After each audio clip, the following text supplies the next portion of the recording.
दर्द दिल भाग 11. सर्वजण खूप टेन्शनमध्ये उभा होते. सायली तर आपले भान हरपून जागेवर बसली होती. तो डॉक्टर बाहेर येत, राहुलचे खूप रक्त गेले आहे. मन्या खूप नर्वस होता. डॉक्टरचे शब्द कानावर पडताच उठून डॉक्टरजवळ जात, माझा व त्याचा रक्तगट एकच आहे, चला मी रक्त देतो, असे म्हणून तो डॉक्टरसोबत निघून जातो. खूप वेळ झाला होता. सर्वजण चिंतेत होते. डॉक्टर बाहेर येत, आता राहुलची तब्येत ठीक आहे, काहीच वेळात तो शुद्धीवर येईल, आपण त्याला भेटू शकता, असे म्हणून डॉक्टर निघून गेले. मन्या व त्याचे मित्र आत जाणार तो सायली उठून आत निघून गेली. राहुल अजूनही शुद्धीवर आला नव्हता. सायली राहुलच्या छातीवर आपले डोके ठेवून रडू लागली. तिच्या डोळ्यातील पाण्याच्या स्पर्शाने राहुल शुद्धीवर आला. राहुल शुद्धीवर आल्याचे पाहून सायलीला खूप आनंद झाला. ती आपले डोळे पुसत, तू असे का केलेस? तुला जखम असताना तू पडद्यात भाग का घेतलास? तुला काही झाले असते तर? राहुल सायलीकडे पाहत, मी काय समजलो नाही. सायली हसत, तू निव्वळ बावळट आहे, तुला काहीच कसं समजत नाही. माझे प्रेम आहे तुझ्यावर, आय लव्ह यू, असे म्हणून सायलीने राहुलच्या छातीवर आपले डोके ठेवले व रडू लागली. राहुलने तिला उठवत तिचे डोळे पुसले. तोच सर्वजण आत आले. आणि राहुल जवळ जात, खरं सांग राहुल, तुला कोणी मारले? मी त्याला जिवंत सोडणार नाही.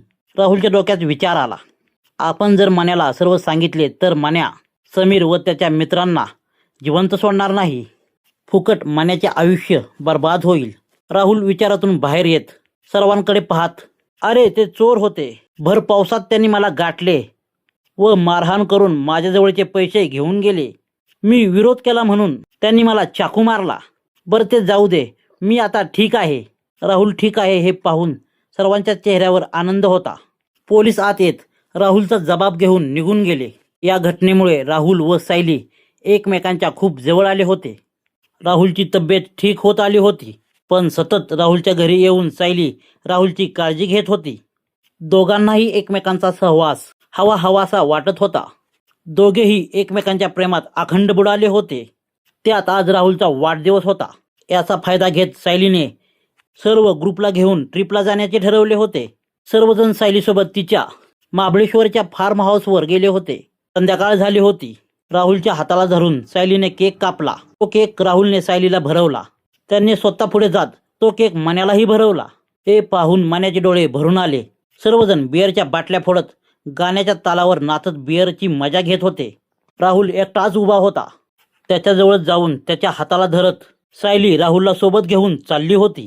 राहुल काही बोलणार तोच सायलीने त्याच्या ओठावर बोट ठेवून, तू चल माझ्यासोबत, तुला एक गोष्ट दाखवते. राहुलही शांतपणे तिच्या मागे चालत जात होता. काहीच अंतरावर एक सुरेख धबधबा व त्याच्याच बाजूला एक मंदिर दिसत होते. खूप रात्र झाली होती. रात्रीच्या काळोखात चांदण्याच्या प्रकाशात धबधब्यात जवळ येऊन जणू स्वर्गात आल्याचा भास होत होता. सायली धबधब्यात जात भिजत जोरात ओरडली, आय लव्ह यू राहुल. राहुलला सायली भिजताना खूप सुंदर व हॉट दिसत होती. राहुल हळूच सायलीला मागून घट्ट मिठीत घेत तिच्या कानाजवळ आय लव्ह यू म्हणत तिच्या मानेचा मुका घेतला. सायली त्याला बाजूला सारत बाहेर पळत जाऊ लागली. तोच राहुलने तिला अलगद उचलून आपल्या मिठीत घेत तोल फिरवू लागला. तो तोल जाऊन दोघेही खाली कोसळले. दोघांच्याही नजरा एकमेकावरून हटत नव्हत्या. राहुल हळूच तिचा किस घेणार, तोच सायली भानावर येत त्याच्या होठावर हात ठेवत नाही म्हणाली. दोघेही उठले. राहुलला खूप राग आला होता. जाऊ लागला. त्याचा हात धरत सायली आपल्यासोबत राहुलला देवळात घेऊन गेली. समोर एक सुरेख मंदिर होते. दोघेही देवळात गेले. सायलीने जोरात घंटी वाजवत राहुलकडे पाहत, मी आयुष्यात पहिल्यांदा प्रेम केले आहे, पण या प्रेमाला, या नात्याला काही मर्यादा आहेत. ते मला लग्न होईपर्यंत मोडायच्या नाहीत.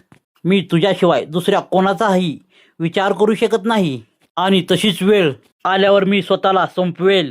राहुलच्या नजरेला नजर देत राम सीतेच्या मूर्तीची शपथ घेऊन सांगते, त्या शरीरावर फक्त आणि फक्त तुझाच हक्क राहील आणि तो कोणी मिळवण्याचा प्रयत्न केला तर मी स्वतःला संपवेल. राहुलचे डोळे भरून आले होते.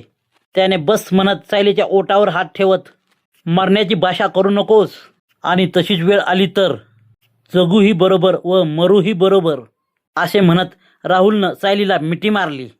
दोघेही राम व सीतेचे दर्शन घेऊन फार्म हाऊसवर निघून गेले.